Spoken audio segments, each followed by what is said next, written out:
Pessoal, no último vídeo nós falamos sobre servos e num determinado ponto falamos sobre encoders, tá? Então vamos relembrar aqui um pouco os números binários, porque eles são importantes para entender a questão do encoder e para entender também a questão da programação de robôs.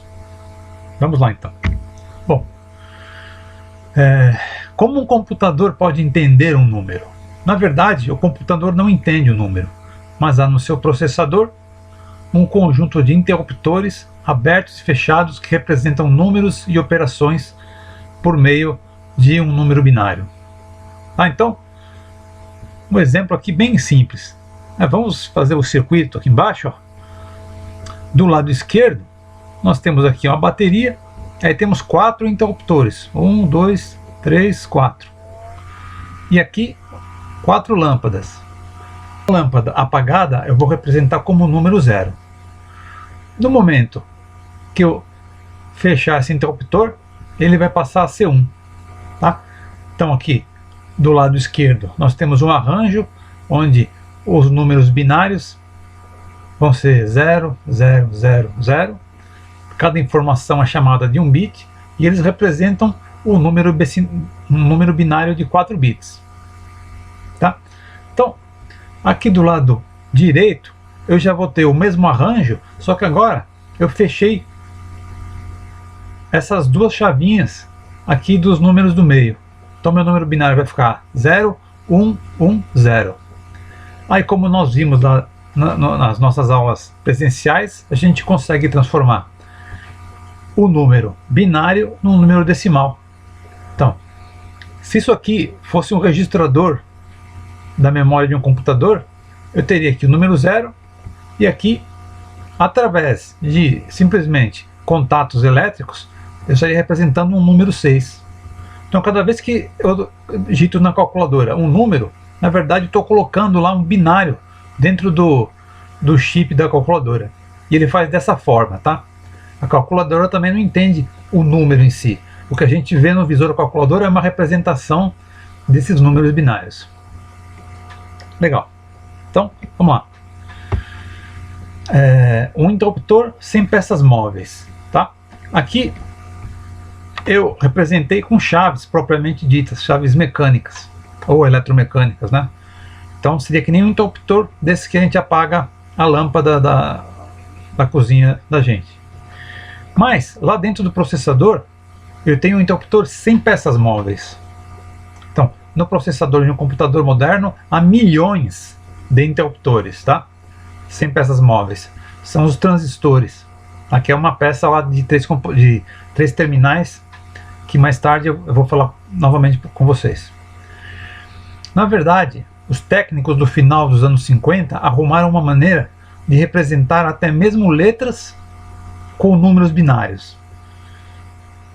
É uma norma bem antiga chamada tabela ASCII. Tá? Então, por exemplo, o binário de 8 bits 0, 1, 0, 0, 0, 0, 0, 1 representa a letra A maiúscula, ou o decimal 65. Então, se você entrar na internet, procurar lá tabela ASCII, você vai achar essa tabela aqui.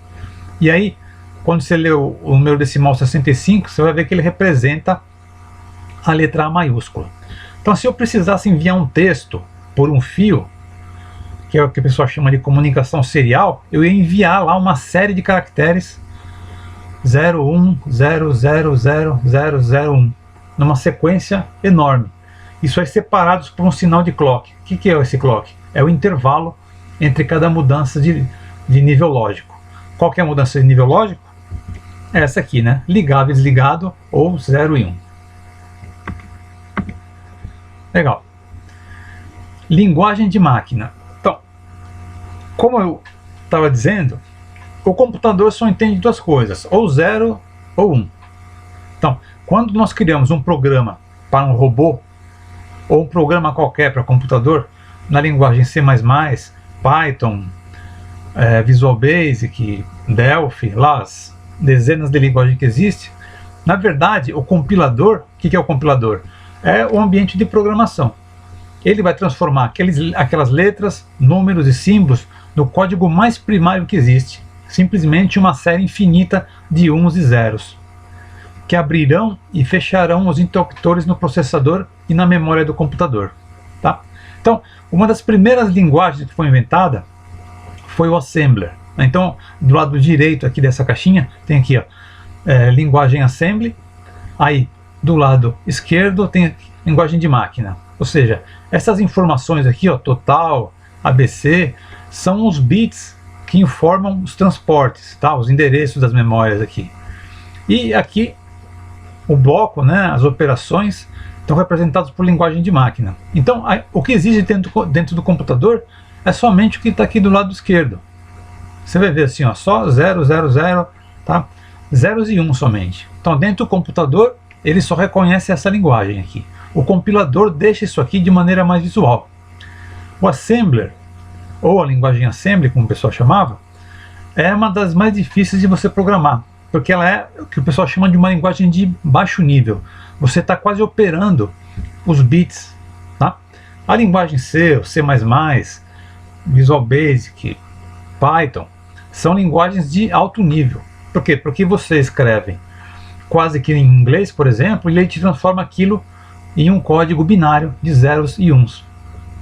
Tá? Então, por isso que nos últimos anos muita gente está tendo acesso à linguagem, né?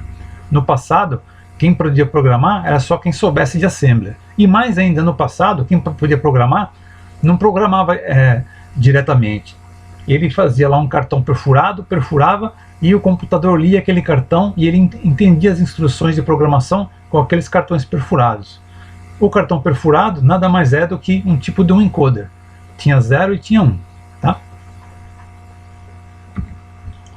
Bom, transformando agora números em movimento. Eu peguei aquele mesmo desenho lá do início, esse desenho aqui, ó, e agora eu liguei num motor de passo. Então você veja aqui, ó, 4 situações, 1, 2, 3, 4, tá? Nesse primeiro conjuntinho aqui, ó, eu estou representando o número 1, 0, 0, 0, no outro 0, 1, 0, 0, 0, 0, 1, 0 e 0, 0, 0, 1.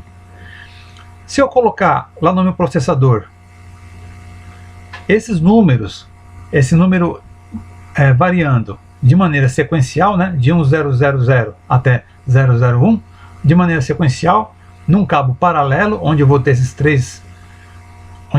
esses 4 terminais, eu consigo ligar isso no motor de passo e consigo comandar ele, fazendo ele girar quantos passos eu quiser, para frente ou para trás. Tá? Então aqui seria uma maneira bem rudimentar de mostrar uma aplicação direta dessa questão do código binário para fazer o movimento do motor de passo.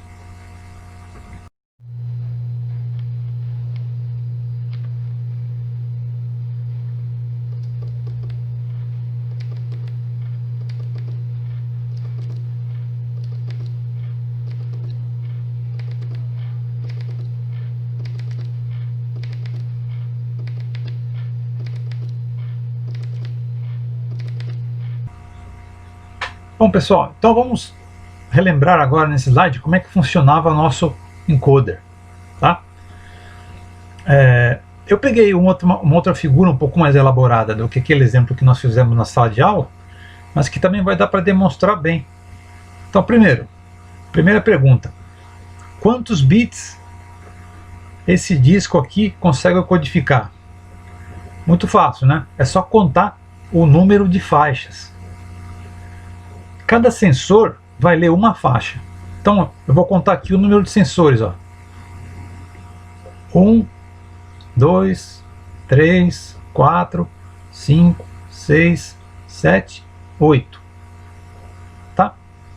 Então esse encoder com esses 8 sensores que são fototransistor e os emissores que são os fotodiodos, eles vão codificar um número de 8 bits. Tá? Então, quantos bits? 8. Quantas posições um encoder de 8 bits consegue demarcar? Se você fizer a conta, você vai ver que um número de 8 bits é 255 em decimal. Como a posição 0 também é uma posição, você vai somar o 0 mais o 255. Ou seja, esse disco aqui ele consegue demarcar 256 posições. Como é que ele funcionava? Lembra? Eu até mostrei lá um vídeo que eu fiz um encoder caseiro, né? Tem lá o LEDzinho, o LED acende, aí passa um feixe de luz. Se tiver alinhado com a janela, com a abertura, ele passa pela abertura, incide sobre o fototransistor e aí ele liga uma chavinha lá, passa uma corrente, muda de nível 0 para nível lógico 1. Tá? Isso aí para os 8 fototransistores, para os sensores. Então, esse disco aqui, ele tem 8 trilhas e ele consegue definir um número de 8 bits, gerando lá um total de 256 posições.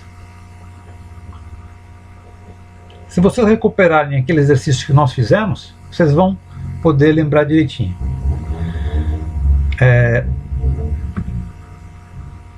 Para ficar mais fácil, pessoal, para vocês não precisarem voltar lá no caderno, vamos dar uma relembrada aqui nesse disco mesmo. Então, esse aqui foi um exercício que nós fizemos. Encontre a posição decimal do disco encoder para a posição C. Vamos classificar de dentro para fora, porque tem aquela questão de número mais ou menos significativo. Então, na posição C, eu vou ter, aqui está a posição C, né? Vou ter uma janelinha aberta, uma fechada, outra fechada e outra aberta. Ou seja, esse número aqui, ó, vai ser o número 1001. Né? Por que aberto é 1? Porque está passando a luz e o sensor ele liga quando passa a luz. E o fechado, por que é 0? Porque não passa a luz e ele fica desligado a chavinha.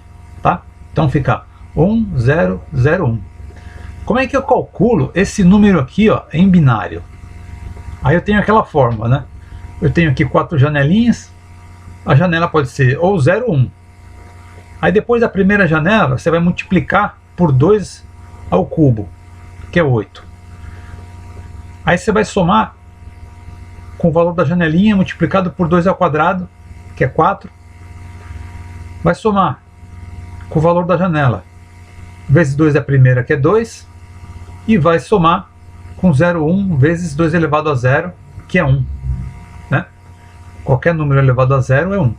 Então, como é que vai ficar a somatória? Primeiro, meu primeiro número é 1.